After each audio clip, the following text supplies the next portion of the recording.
world is what you make it, really. It's how you see it.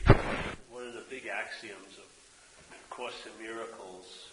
You ever heard of that? The Course in Miracles? No? It's it's a strange era.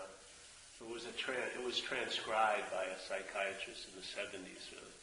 And the voice she was hearing in her head purported to be the mind of Jesus of Nazareth. So it's like the Christ mind speaking through her. And one of her colleagues was writing it down. And so the Course has 365 lessons, one for each day. And if you do those lessons for that year, it will basically shift your perception. The mind's perceptual view will be shifted. And so some of the first lessons are about how you see things here. So one of the big ones was number 2, which is you and I are giving everything all the meaning it has. Yes? It's a really incredible statement to entertain. So you and I are giving everything all the meaning it has to us, yes? So this is a subjective experience.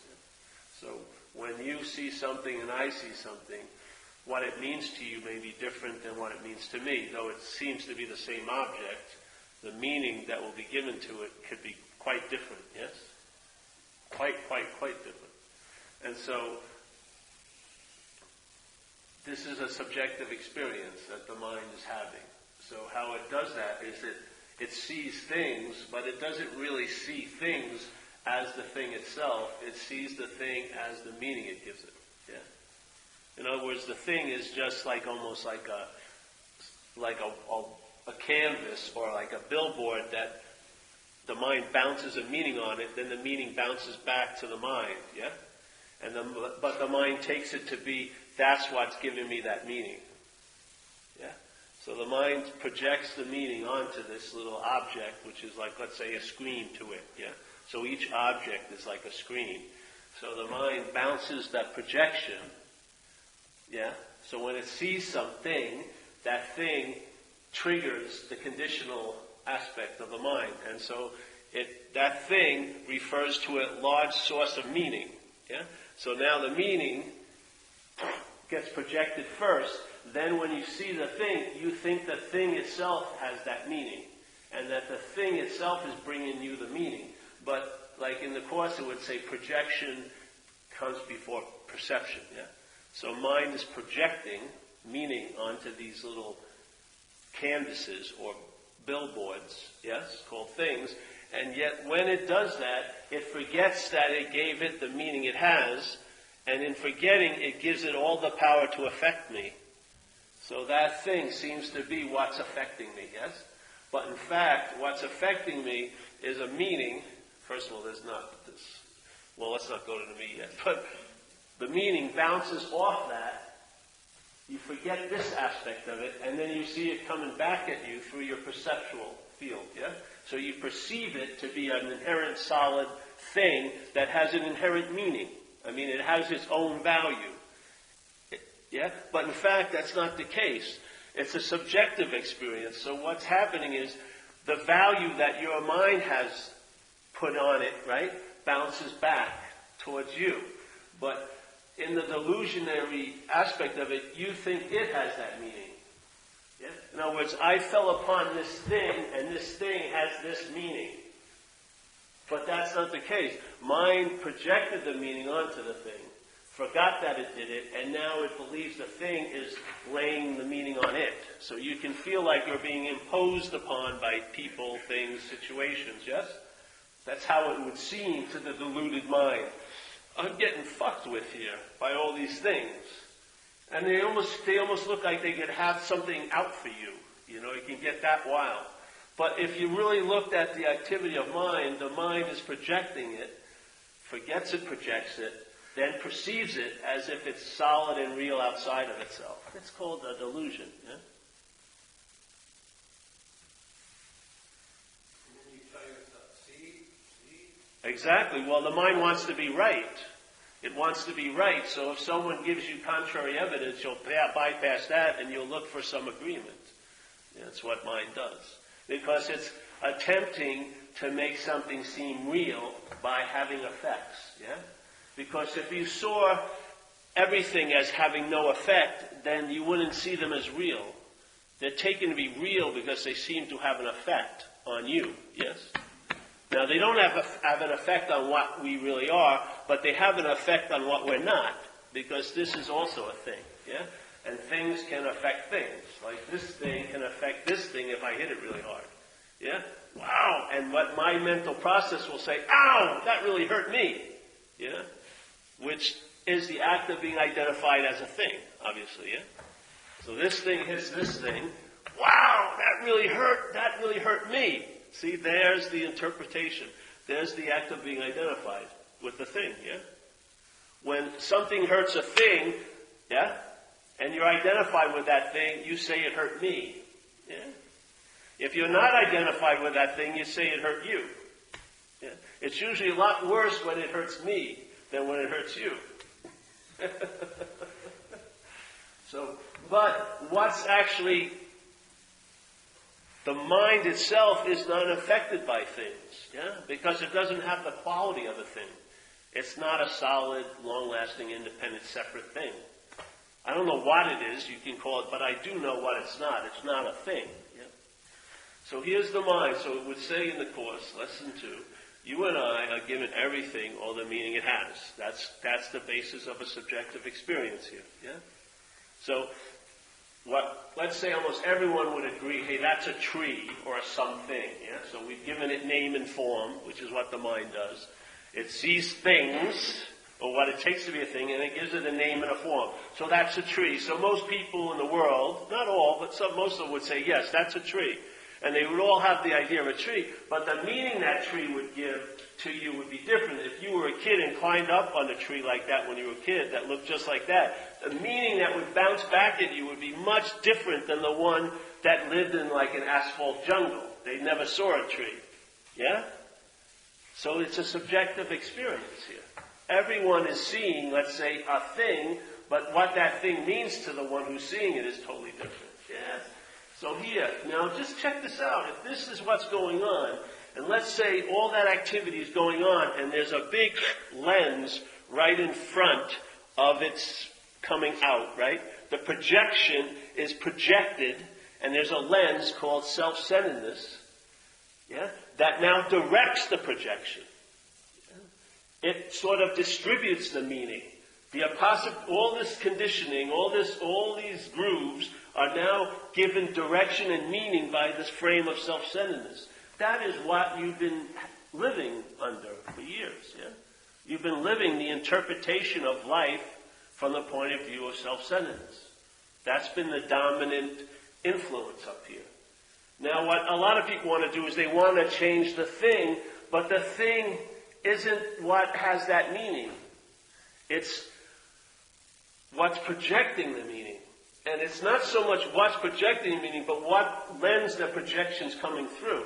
And so, let's say if you are in self-centeredness, and let's say you're bummed out, and then you go to Thailand. Let's say you're from Burlingame, California, and you're sort of bummed out. So you go to Thailand, and in about a week, Thailand's like Burlingame, in a sense. It looks different, but basically the meaning that's being given to it after a while will be the same meaning that you were given Burlingame. Yeah? Just stay a couple of months. The beautiful people of Thailand, you see, all these fuckers are rats and yeah, same old, same old. Because it's not, there isn't any place called Thailand in a sense. It's just Thailand, right, coming from your view. It's a subjective experience of Thailand. So now a lot of people have been suffering a lot of irritability, restlessness, and discontent. They have been suffering the effects of anxiety produced by entertaining what's not happening. Definitely. Yeah, which is what mind does. They want to get out of this now at all costs because it truly isn't the now. It's a mental now that has two bookends that influence it greatly, which is this idea of a past and a future. When I was using drugs, I wanted to get out of now. But that now wasn't the now. It was a mental now. And it was totally injected with all these past ideas and these future worries. So you better believe Based on that false evidence appearing real, I want it out at any fucking cost. But the real solution to my want this now was the real now underneath it. The now that hasn't been partitioned by a mental realm. Yeah? The now that is timeless. It doesn't have a before or after. Yeah? The moment that we're calling now is definitely bookended with a sense of before and after. Those two bridges are just tons of meaning, and conditioning is getting shot into this now. And for some of us, it's the place you want to get out of at all costs. The last thing I wanted to do when I was out there was to be conscious now. Fuck, it was like the last thing I wanted. Because that now was full of all the guilt and shame that I had done in the past, and all the fucking worry about, I know this is a dead horse I'm riding, but I don't know any other way. So I'm scared shit to face this situation that the now brings. But if you want to call it the real now, the other now, the one that hasn't been claimed by mind and made into a mental realm with a past and a future affixed to it, that now is the freedom from the slavery to the time now. Yeah. In other words, the mind hid the solution right under the problem. The problem said, you have to get out of this now at all costs, and if I could have just dropped in, there was the solution, was the now.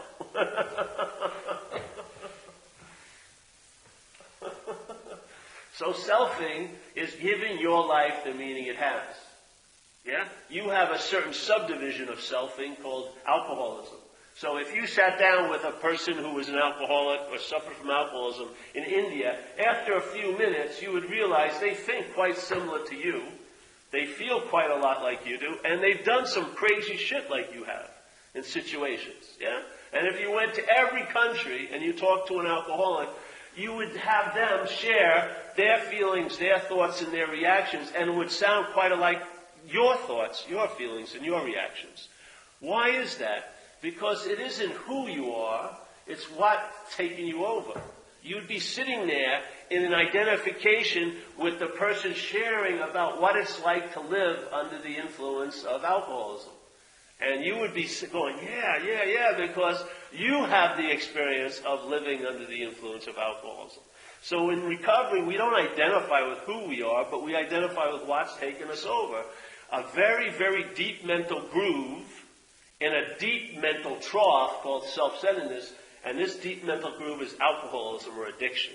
And when it becomes the dominant theme or meaning giver in a mind, anyone who has that dominant theme or meaning giver, once they open up to hearing other people, they'll realize their terminal uniqueness is one of the products of that insane system, because they're not unique at all.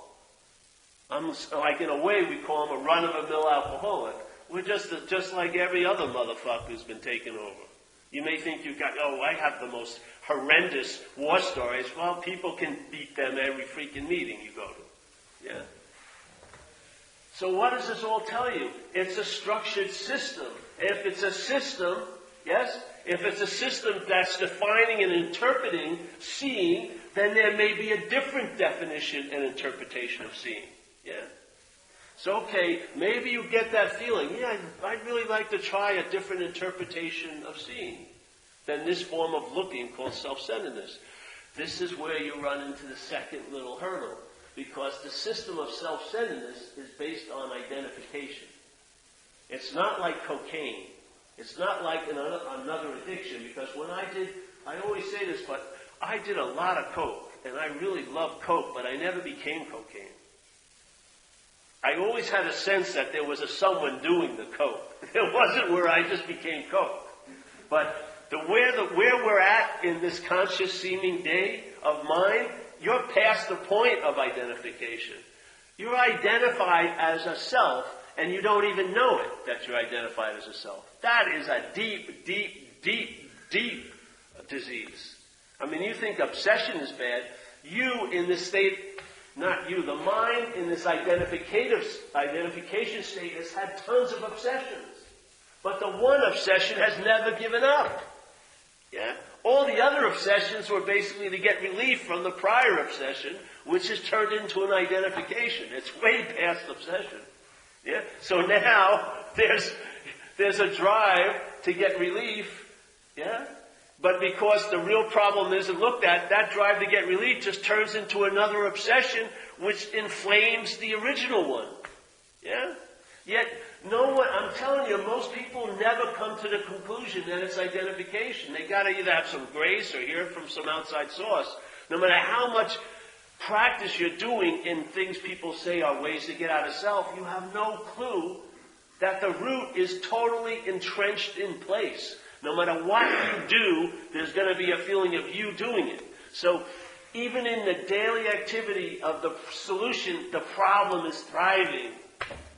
The act of being identified is thriving. All the way you're thinking you're on your way to get out of it, you're implanted in it every freaking day because you're identified as a long-lasting, independent, separate entity. It doesn't matter if you're a saint or a sinner, the bondage to self is exactly the same with gold chains or iron chains. It's the exact same bondage. Now maybe you'll have, let's say, in the hell that we seemingly are in, maybe it'll be 2 degrees cooler where you are. Yes? So that would be like the gold chain. Much better when you compare it to someone who's 2 degrees hotter. But the fact is, you're both in hell. It's sort of like thinking you're way ahead of the game in the insane asylum because you're standing next to the exit door. But you're still in the insane asylum. You haven't left the vicinity, you haven't left the facility yet. Yeah. You're just thinking, I'm so much closer than all these poor motherfuckers. But the locked door is just as locked door as to you as to the other. You're not going anywhere. So the second aspect of it, even the most noble desire, let's say, a yearning to have that freedom that was once available or felt when maybe you were a kid or some other time, gets co-opted.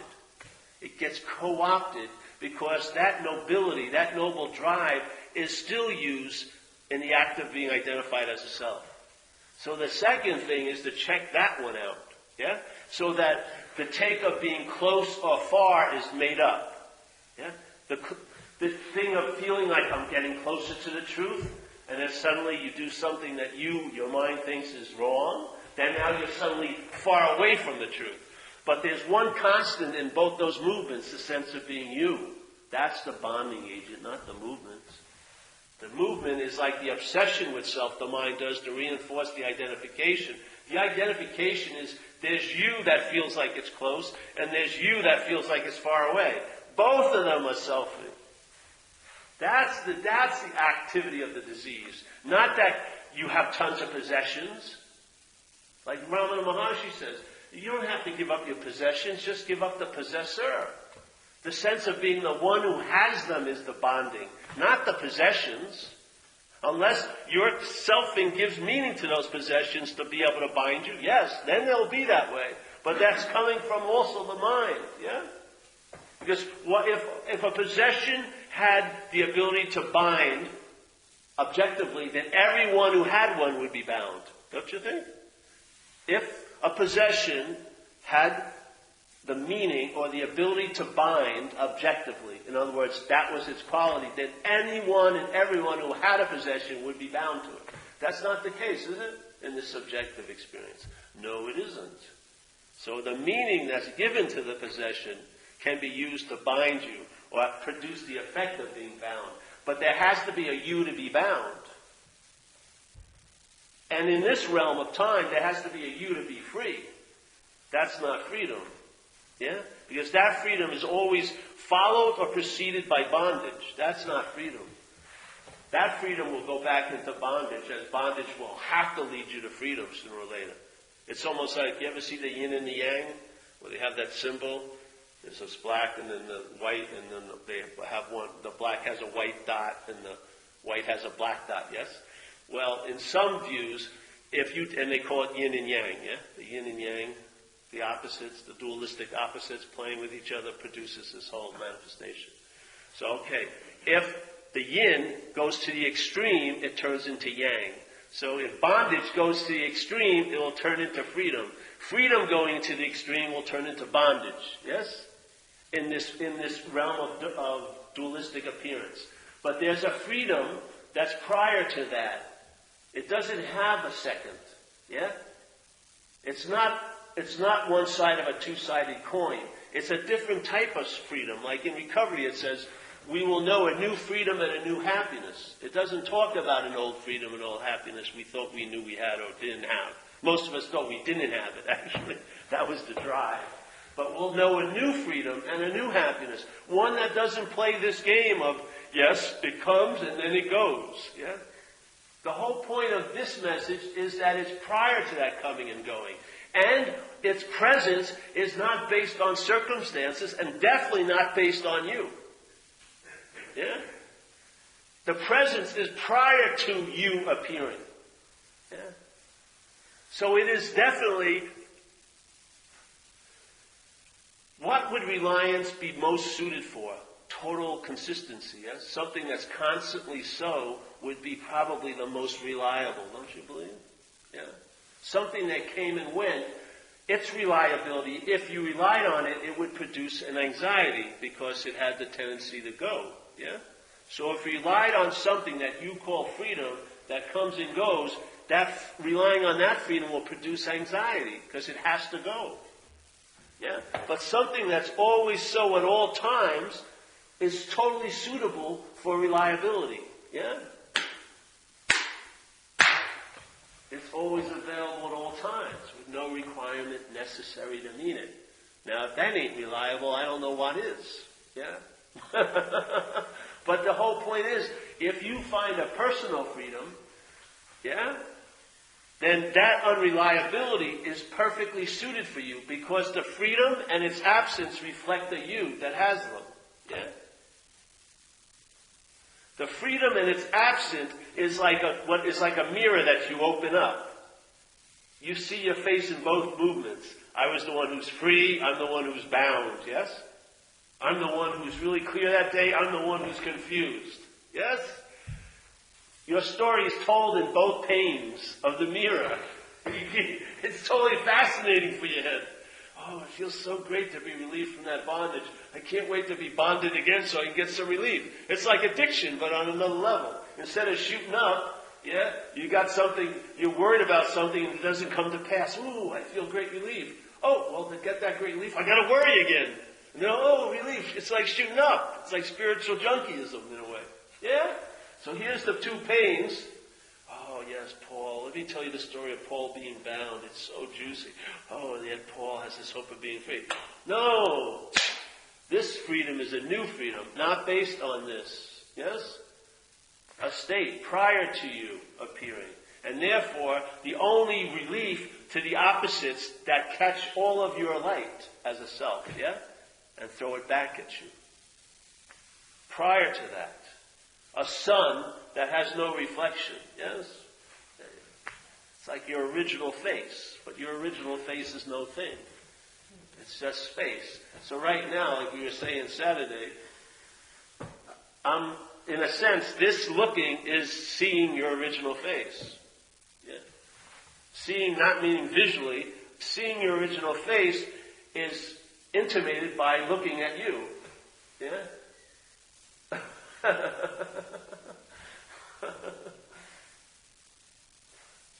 Looking has a certain feeling. This seeing has a different feeling. You may have to get used to it a little bit because there's no thing at the end of the seeing. Your seeing doesn't stop and hit a thing. Yeah? That's looking. Seeing encompasses all things, but it doesn't see a thing. Yeah? It doesn't hit where you go, aha, I saw it. I looked right in this direction, I saw the ring. There's a sense of completion in this little mental loop. But seeing doesn't see a thing. It's truly no thing. Yeah? But there's a feeling, seeing or awareness or prescience, whatever you want to call it, presence. But there's a sense of in seeing all the time, while there's a looking at a thing or when there isn't a looking at a thing. Because the seeing isn't determined by a thing. Yeah? You don't need a thing to be looking in this seeing. Yeah? It's like a sense of presence. It's a sense of intimation. And I'll tell you, once the mind senses that, yes, everything shifts. It has to. Yeah? Because the meaning giver, the basic direction and size of that lens of self-centeredness goes through a shift, a calibration changes, yes? And now it's seen to be in a giant, giant space and a very small frame. Instead of being the only frame, yes? Now you see it as a very small frame and a lot of space. Instead of just thinking, oh, this is all there is, well, now you sense all the context that sort of surrounds it, yeah? It definitely leavens the looking. It takes a lot of meaning out of it. The distribution of meaning changes. The ability for the meaning to go far, it peters out quickly. I know when I got sober, one of my character defects was charm, actually, in the beginning, yeah? Because I would, whatever. So I went to a bar to check out my old little activities, my first year or two, and I'd be seeing the babe at the bar, and I'd say something. And I'd say something, there was no life in it. The words were, I had to pick them up. Oh, fuck, Jesus, I can't do this anymore. I'm trying to give him a little shtick. So sorry, see ya. And then, well, I realized, geez, that was like one of the quote-unquote character defects, really, was charm. Because it just got me in so much fucking trouble, in a way. But there was no more oomph. Before, it would have some oomph. It would be delivered. Now that whole meaning got dropped and it just fell. Sorry, excuse me. Yeah. Don't mind that. Step on it. Kick it behind my bar stool. I'll get that later. Sorry. Yeah? No oomph anymore. No oomph anymore. So with no oomph, the impact much less and the amount of time much less. Yeah? Doesn't have a lot of duration and doesn't have a lot of effect. So it doesn't make a huge shit.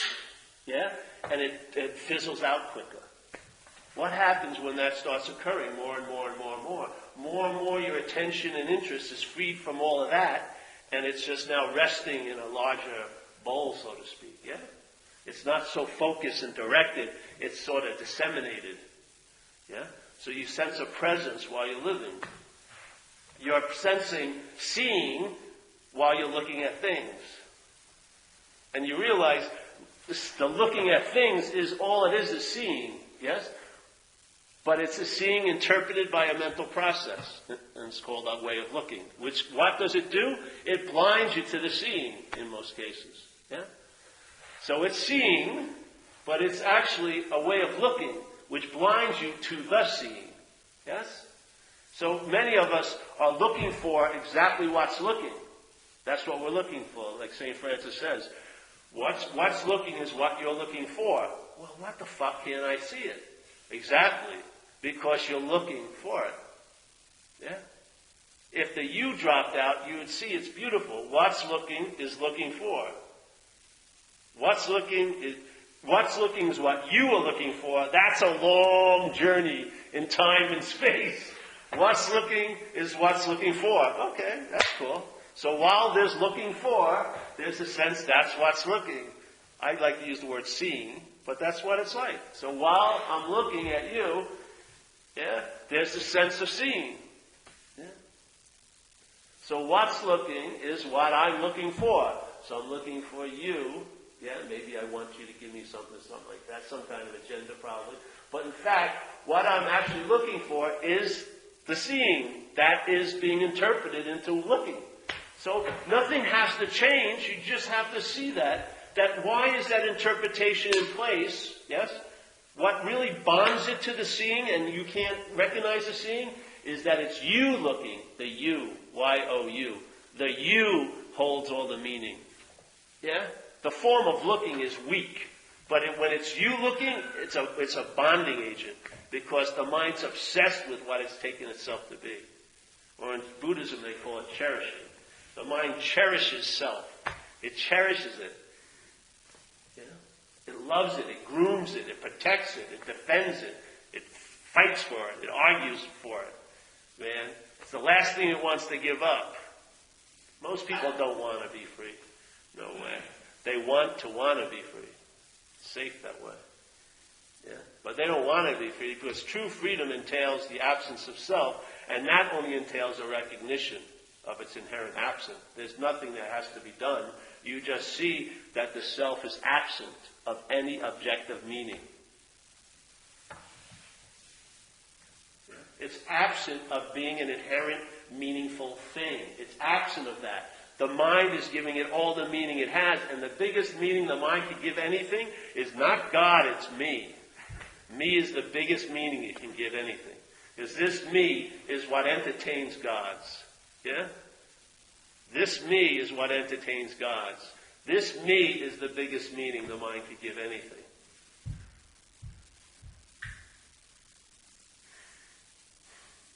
So if it is a timeless solution, which I believe it is, yes, that means it's prior to time. It's infused in time, yes? It's not a product of time. It's not the opposite of time, that it's timeless. It's prior to time, yes? You can have a timeless experience, but that's not it. That's still an experience in time, yeah? So you get a feeling of the opposite of time, but this isn't a feeling of its opposite. This is prior to it, yeah? It's not a timeless event, it's prior to that, yeah? That solution cannot be found in time. How could it take time to get to a timeless solution?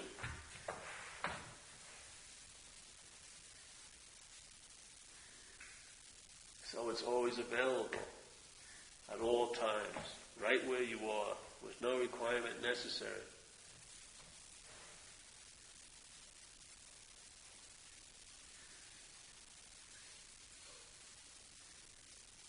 It was here before any of us seemingly entered the room. Yeah? And it will be here when everyone seems to leave the room. And it's sitting here, it's right here now during we're sitting in the room. It's like we're all fish contemplating why we're so dry while we're in the middle of the ocean. But because you can't see it, all we can see is clam shells and other fish. And we have a whole world about what it's like to live where I live. But one aspect of it's totally forgotten, the wetness of it. There's no sense of wetness. It's only when the fish gets caught and they throw it on the deck of the boat, then the fish finally flips out. Jesus Christ! By the accent of the wetness, now it's totally flipped out, yes? This is about waking up. Now, getting a sense, hey, we're totally drenched. We're sitting here having a talk about wetness. We're all drenched. It's like the wave in the ocean, you know. The wave really wants to know the ocean, but it wants to know the ocean as a wave. It's not going to know the ocean. It'll know the ocean like a topic or a subject, but it won't know the ocean. Yes? Because it is the ocean.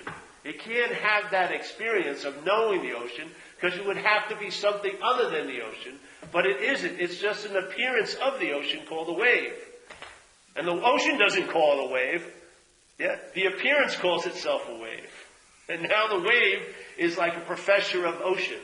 I've studied every ocean in this world. I've dived, I know how salty, which is the best ways to blah, blah, blah.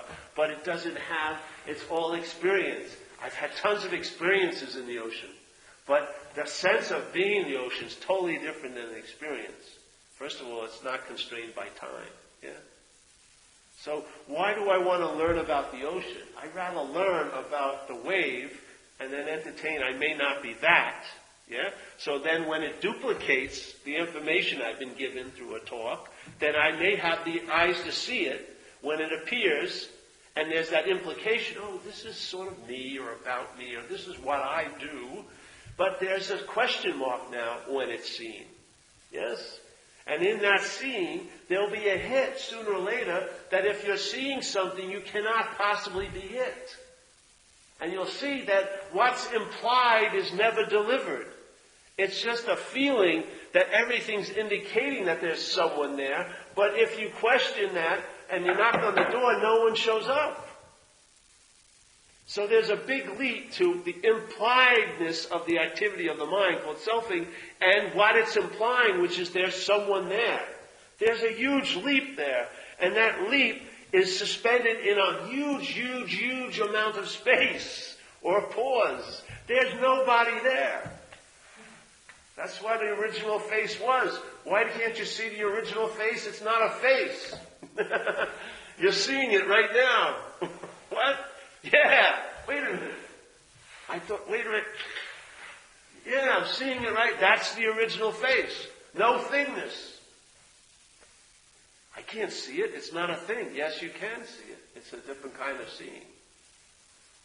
It's not seeing through like a camera. It's seeing of mind and mind alone. Yeah? Seeing or awareness, whatever you want to call it. But mind is seeing it or is aware of it. Yes? As if you would be seeing an object. But you're not seeing anything. But there's still a form of seeing going on. There's a sense of presence, that's seeing. Yeah? There's an intimation. What's picking that up? Not maybe what you would call a faculty of like an ear or an eye, but mind, which is also what's hearing and seeing. Mind has more senses in a way than these senses. It can intimate things without having to have a thing to see or to feel or to taste or to touch or to smell. Yes? It can sense it. It can sense space, like you would see something. It senses it in a similar fashion, but it's not going through a lens, an ear, or eye, or nerve endings. It's mind, yeah? Mind seeing. It's in the seeing, that's what it is. It doesn't see anything, but it's the seeing is one of its activity. It's seeing, or it's aware. The awareness is the definition of it, yeah? The act of awareness, there's no thing you could say, that's the awareness. It's awareness. That's being it. And mind, its ability to reflect, can reflect its own nature, can reflect that, yes? It can see it beautifully because it's the seeing itself that's the mirror, not anything that's appearing in it. That's what it is. It's the ability to reflect is our nature. So it can reflect emptiness, which is incredible sense of presence. What could change the turret? Just take it. The pivot is the self, the idea of being a self. Once a thing, it begets other things. Your sense of knowing is just conceptual, which are things, yes?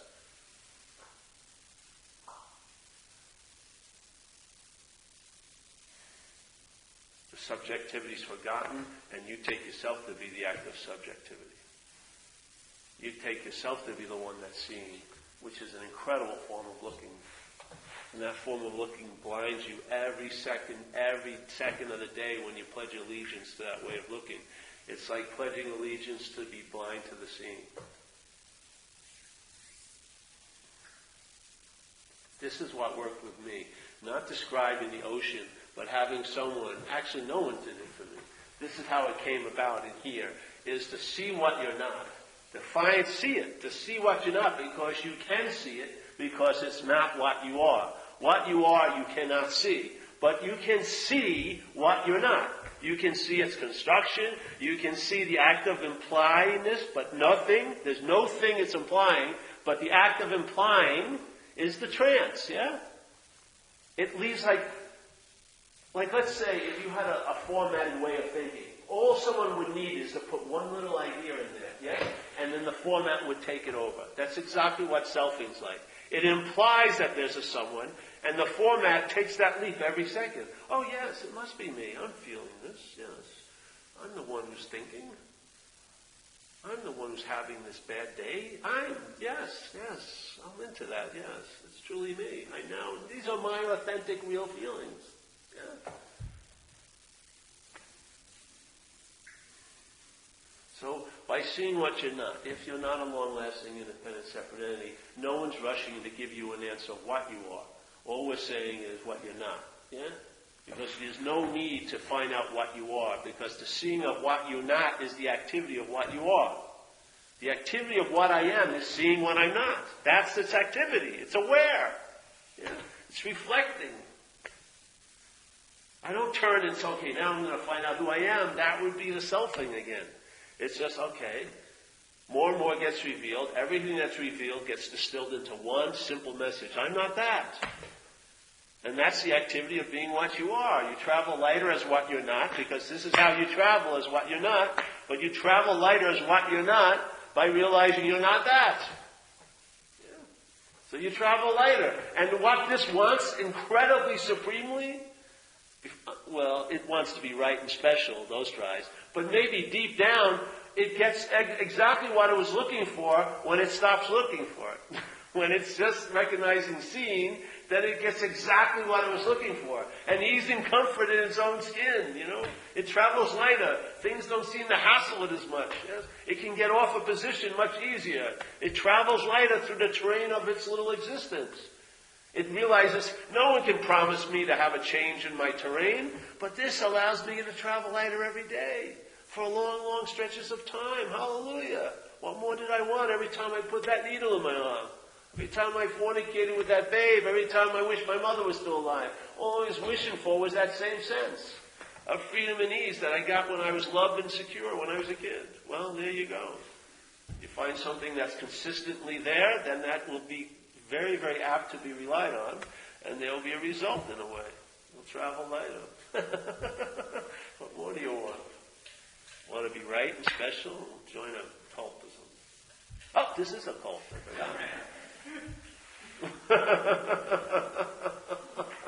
So I always like taking the back doorway, yeah? Just seeing what you're not. In all the meetings we talk here, I attempt just to share different aspects of mind that have been downloaded by me being in this seed assignment, yeah? And then the mind put it together in a certain way and it shares it. Hopefully it will sort of trigger something, because it triggered something when it downloaded for me, yeah? It just, like the other day on Saturday, it was a really interesting download. I forgot what it was now. I don't know, but it was really cool. But it will turn into something and be used, But then the mind, I'll tell you, the mind really reaches its potential when it opens up to this idea. To be a thing, it's like a mental yogic posture, It's so fucking same old. Receiving life like this. This, it comes out of it. Yeah, and you get to see its own size, which is quite unbelievable. The ability of what you can entertain is unsurpassed. Yeah? Once it's freed from the slavery of entertaining everything as a self, man, instead of constantly hoping that you'll be able to travel through the suffering you're going to by saying, oh, I will be okay. Don't worry, leave me alone for a couple of days. I will be okay. You'll have a sense of okayness that cuts short that whole fucking bullshit story. Yeah? How many people have you ever put on the dime? Well, how are you now? Well, no, wait, I will be later. Don't fucking hassle with my suffering, man. Let me enjoy it. But I'm going to get over it soon. Yeah? This is just a sense of okayness now. Yeah. So.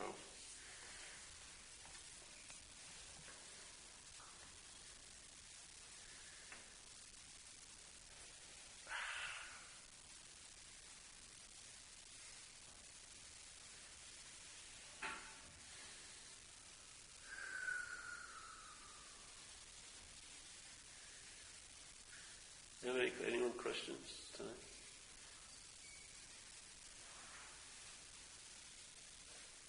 See, like the other day, someone was here and they said, I've got to let go of something. Yes?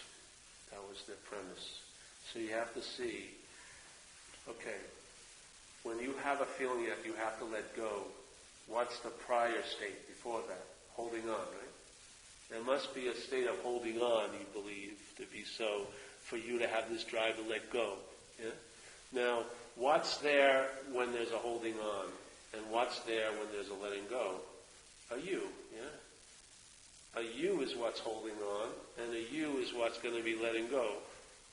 So, these seem to be two incredibly different things, holding on and letting go, yeah? But they're activities claimed by a one you. So the you is what's holding on, and the you is what's going to let go. You don't see it? Everything's like a teeter-totter, but the one stable thing is the sense of being you. You may not like this whole trip, this whole ride at the little children's playground, but it's all based on the meaning you give this, and then the meaning is brought that, and then meaning this, and meaning that. So peace is given a very big meaning, and then it has a meaning to worry that it may not be here. And then I'm really close. What did I do to get so close? Oh, I didn't do it today. I'm really far. And so the meaning just keeps getting distributed, yes? Back and forth. And you want it to be like this. All right, only you want is positive thoughts. I'm not going to have, like I used to wake up when I was first sober and say, I'm not going to resent anyone today. By 8:30 I was in a resentment. You know what I mean? I had no power whatsoever. So here it is. What would happen in this game if this was taken out? You have no fucking idea. You'll find out. Yeah? All we're saying is, let's question that which everything pivots on. Yes?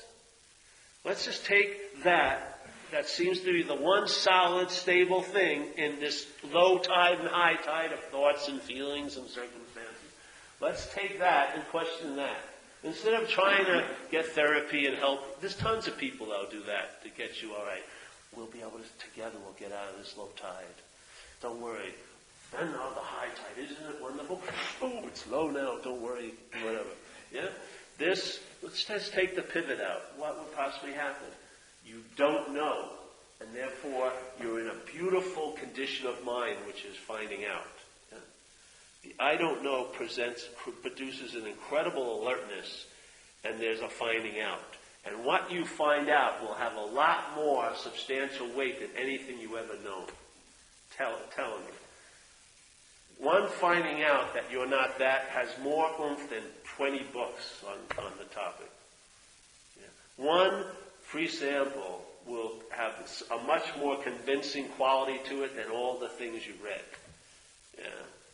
Nothing wrong with the reading, but when you find out, not know, mental knowing, Newt is everything. But when you're open to I don't know and you find out, that's a convincing methodology, yeah? You start becoming convinced. Then, instead of having this false pivot, you have an incredible pivot, yeah? Very substantial. So now the ride isn't just like this, it could be one of those that goes around, climbing monkey bars, swings, slides. It becomes a lot more entertaining. Yeah, you're not stuck in this all day. A lot more entertaining, a lot more possibilities. Yes? A lot more possibilities.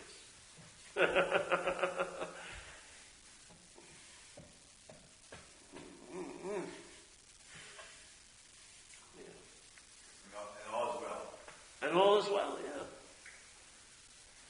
No matter what condition you're in right now, it's not that case, is it? Just a few minutes of a talk can produce an incredible effect. Yeah. Who's producing that effect? Your mind. Mind is mind, not the conditional mind. Mind. Yeah? The ability to entertain peace. The ability to know deeply, no matter what the appearances are shouting at you, that all's okay. Yes? The incredible sense that what's really meaningful has never been seen. My whole life, I've never seen it. What's truly here is absent to my perceptual apparatus. I can't see no thing. Yet it's all there is. What I'm seeing, what's appearing, is the same nature as this. It comes and goes. But what's it appearing in, I don't see, which I would say is the mother and father of all appearances. No thingness. Yeah. But the mind has the ability to see that. It can't see it with a form of looking, though. It's self-centeredness. It blinds it to that seeing. So no matter how much you look for it, you don't see it. You've probably known a lot of people that every one of their waking breaths really is on a spiritual path. But it's actually a form of blindness in a lot of ways. They're so busy looking so intently, yeah, they can't see. There was an old Indian scripture about Advaita, which means non-duality, really old. I can't announce it. Start with an A, Avashalaka Sutra or something. And in one aspect, the guy, the teacher, and he's talking to a king who came with him into the jungle, starts talking about someone who's entertaining this. They don't even want to move their eyelids. When you looked at them, they look like bums. You would think they have no purpose or goal in life. This is how they sometimes get looked. They're all chilled out. You know what I mean? There's no more striving heavily. It's not a pursuit of happiness. They're in happiness, yeah? They're not pursuing it. They've gone through so much something, it total up to what? Nothing. So why not start with nothing? Yeah? The more something you get, when you total it all up, really you look at it, it's produced nothing. Where is it? Why not start with nothing? And that may produce something.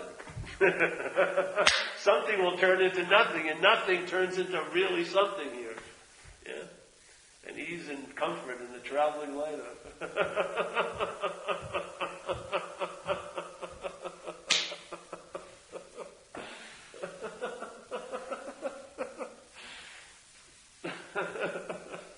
Shit. Really? I mean, let's just use the one quantity of drugs, something. I had a whole lot of something. I did. I shot up a lot of something in my life.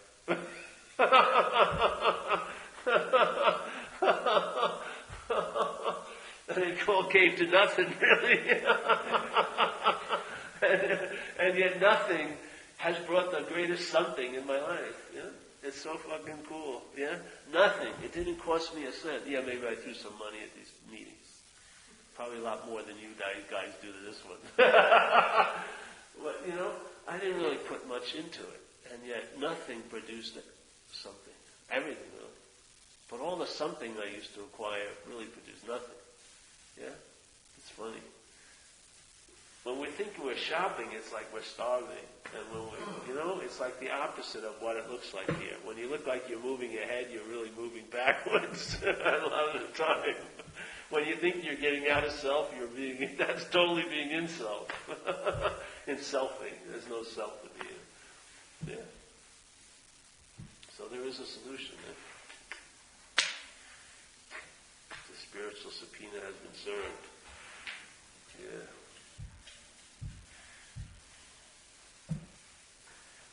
Any questions? No? Jeff, you didn't fall asleep tonight. You had a good nap today?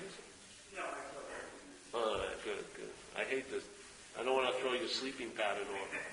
So I want to support you in that. All right, well then, can we pass that? Yes. Oh, you have a question?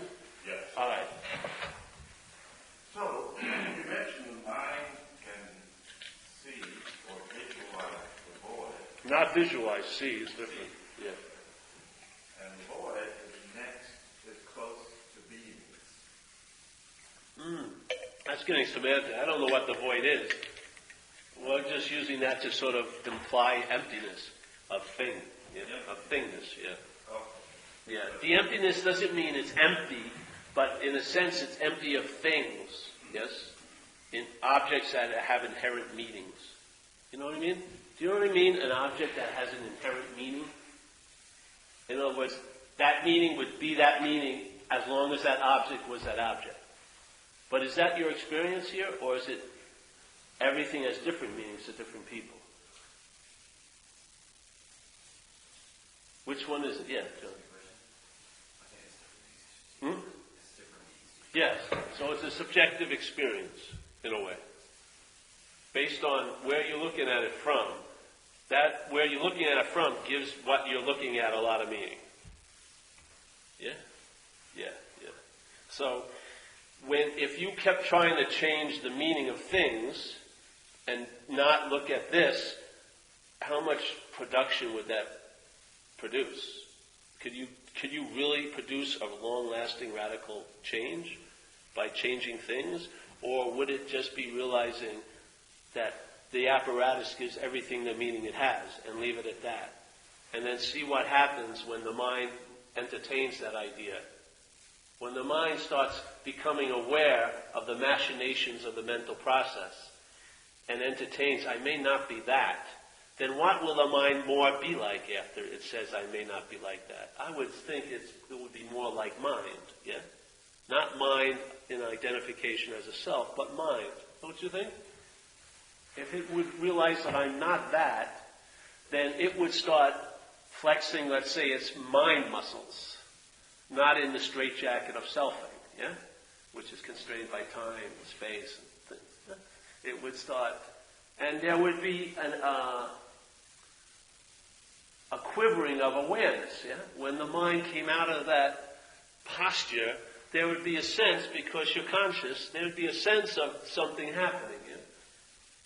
Yeah?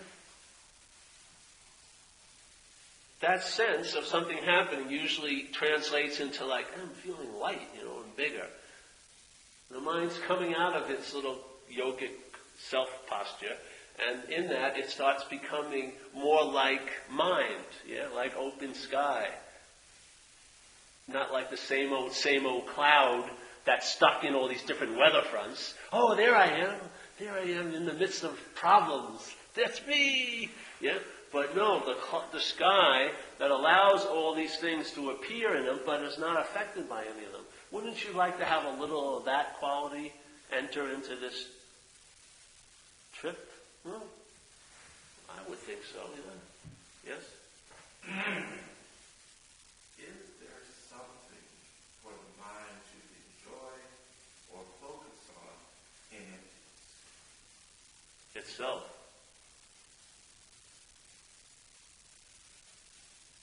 so the mind can enjoy itself? Ultimately. I don't know if you'd call it enjoyment, but Or, yes. That's like a thing in there. When you're entertaining, that's what it is. Mind's entertaining what it is, which is the ability to entertain in one sense. Yeah. The entertaining is of it. See? When I'm sitting here entertaining, what am I entertaining? I'm entertaining space in a way. It senses there's a presence in it, but it's like mind entertaining itself. Yeah? Its nature is empty, yeah? So it's entertaining that idea. It's not an idea, it's just something. And then there's intimation in that entertaining. So the entertaining is it, in a way, yeah? It's not I'm entertaining it. The entertaining is it. But there's no it. It's the entertaining is. Yeah? It's a feeling, it's a different feeling than entertaining a thing when there's an entertaining of no thing. It has a different feeling to it, a different flavor. Yeah? But it's still entertaining. Just like we entertain something here, the same entertaining can be of no thing. But this entertaining of no thing doesn't derive you or give meaning to you as a presence. It senses the presence of no thingness. Yeah? When I'm entertaining as a self, I give this the meaning of being present, and this the meaning of being present, and this the meaning of being present. And all things are given the meaning of being present, but I don't give the meaning of no thing as being present. It seems to be thoroughly absent. Yeah? But in this sense, I'm entertaining the presence of no thing. Yeah? And in that presence of no thing, it intimates the absence of thingness here. So there's a perception of a thing, but it's not taken to be a real inherent object. It's taken to be an aspect of mind once again. Because all there is mind. Yeah? All there is mind. Yeah. May I ask a question? No. Yes. Yes, you can. Just to jump on the whole thing that everything is the mind. You also, the things that you're saying are a lot like, for instance, when you were saying letting go, holding on, identification, stuff like that. I just want to say that, like, you're telling the truth, okay, right here. So I'm in a room and you're actually speaking the truth, okay? And I'm 51 years old and I've not always heard the truth.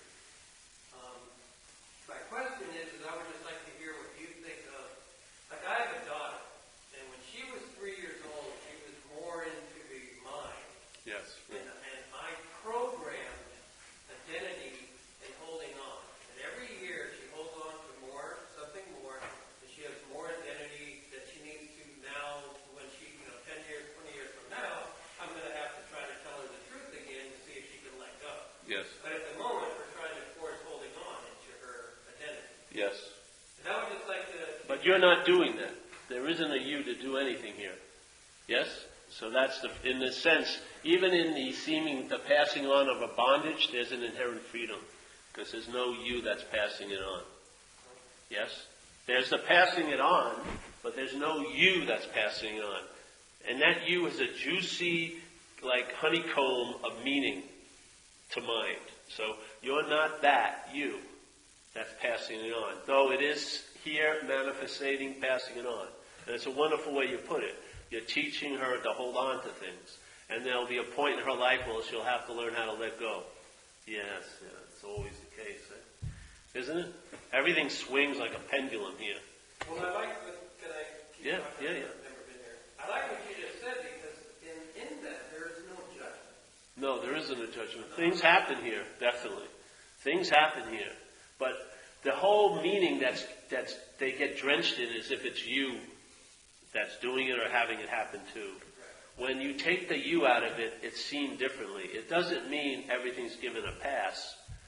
In manifestation, it swings both ways. What you would call nasty and good occur here. It just, the stream breaks into two seemingly holistic ways and then conflicts. Yeah? But thank God, in a way, there isn't a you that has anything truly to do with it. Yes? The you is just an appearance produced in it. Yes? But that's what, there was a teacher, a guy named, I'm going to go with this anymore. There was a guy named Will